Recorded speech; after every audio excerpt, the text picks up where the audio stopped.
Greetings. Today I want to ask you a question. Why do you need the church if you think you need the church? Why do you need the clergy if you think you need the clergy? And the reason why I'm asking this question, it is because, for example, if I say church and I am referring to a building made by human hands, okay, and I take that to be serious, I could end up deceiving myself. But if I understand the church to be my temple, and my temple to be my body, and my body, it was not made of human hands, okay? It was done by the infinite divine power, the power that creates everything on this planet. Then I would recognize that I and that power, that we are one.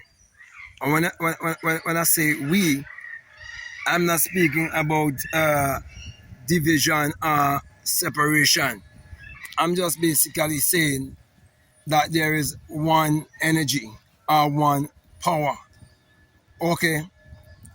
So, to say that you need the church is to say that you need to know who you are, and you need to know the power that you possess, and need to know how to serve humanity by using your creativity. It's to say that you need to look inwardly. It is to say that you need to learn how to control your mind. You need to know how to regulate your life. You need to know how to become the Lord and Master of your destiny, and to do it consciously and deliberately. You're saying that you are responsible and that you have to take accountability for your life. That's why you need this body to express God or the Creator, to express the creative power that is in you. Not a building or a place that you gather as a social club to meet and greet and to play a hypocritical game. You see, balance is the key in life. You can't have light without darkness. You can't have darkness without light. You see, when you understand and master the law of polarity, you will understand that there's an inner church and an outer church. You would realize that there's a church of darkness and there's a church of light. The church of light is the church that your body is. That's why it's very important for you to understand your anatomy, your physiology, your biology, and your psychology. Okay? So, within you is all the power to create, the power to shape, the power to mold, the power to bend. Everything can be constructed by your imagination. And your body is the house of your imagination. It houses your imagination, which is your imaginative, creative, non-physical self that can form and shape and mold everything. That is why when it comes to the house of the potter in Jeremiah 18, it is teaching you about your physiology, your anatomy. It's teaching you about your body, teaching you about yourself. And so when you read your reading of your spiritual autobiography, that must be interpreted metaphysically, esoterically, psychologically. You must never be looking outwardly. You must always be looking inwardly. So you need a body to express yourself. So that's how you really need the church. And why you need the church, this body I'm speaking about. You don't need no building because there's no God outside of yourself. There's no power outside of yourself. There's no power outside of consciousness or awareness. Everything exists within you. Everything exists in mind. We're living in a mental construct. Everything was first a thought. It was first an idea. It was first imagined. Every religious book that has ever been written, it was first a thought. It was first an idea. And it was first imagined. So my brother, my sisters, you need to know yourself. So when someone come and tell you, oh, you need the church, You say, of course, I need to find myself. Of course, I need to know myself. Of course, I need to express myself. And I need to display the work of God, which is the work of creating, the work of uplifting.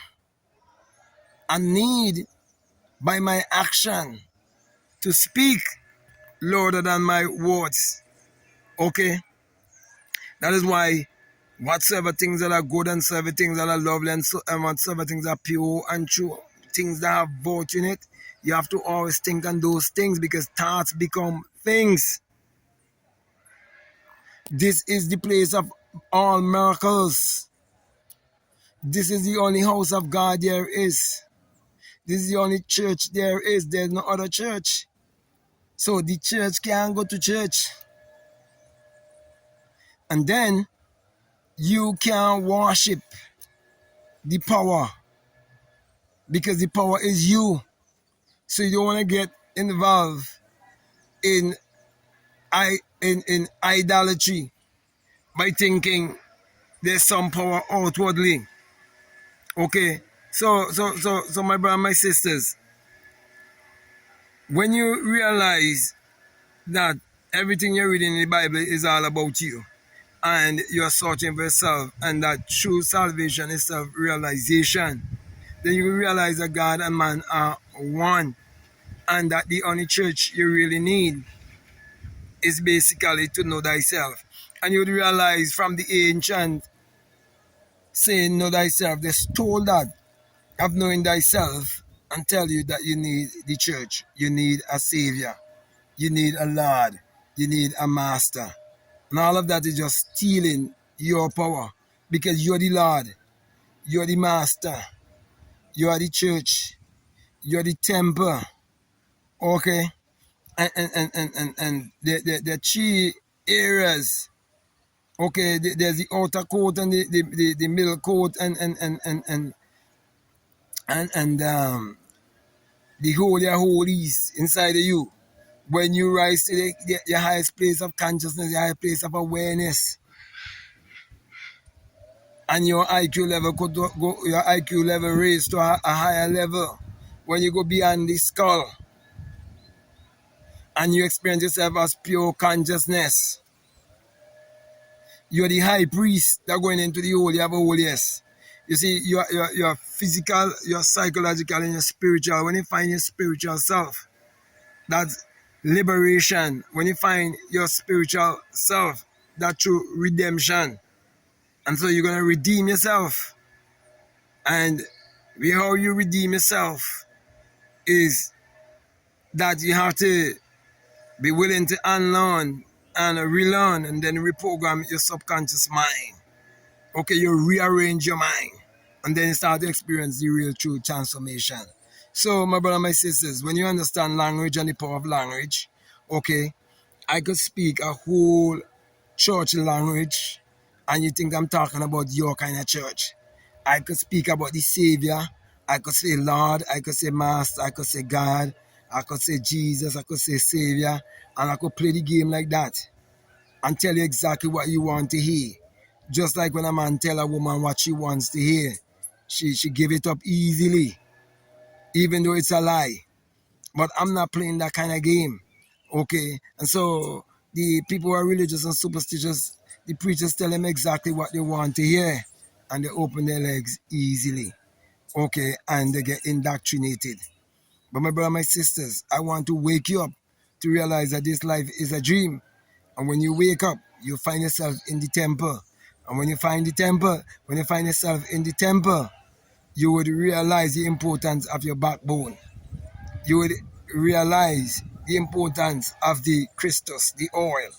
Okay, you will understand why you are the light of the world, and that you have to let your light so shine before the world that the world will see your light.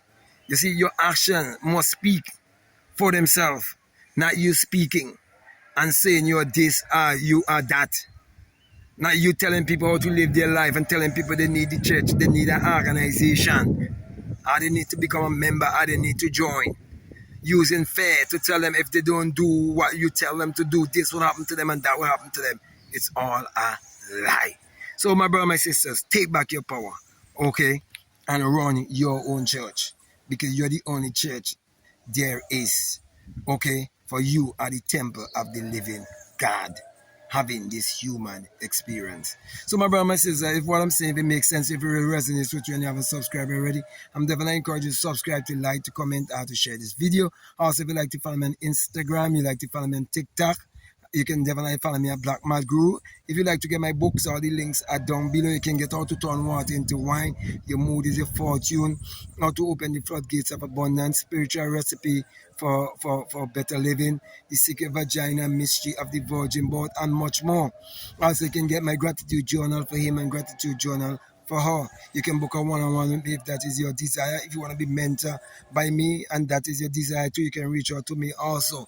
But my last encouragement to you is to make sure you check out all of the links that are down below, and definitely let your intuition lead you and guide you into what to do. So with that being said, I just want to say peace, love you all, out.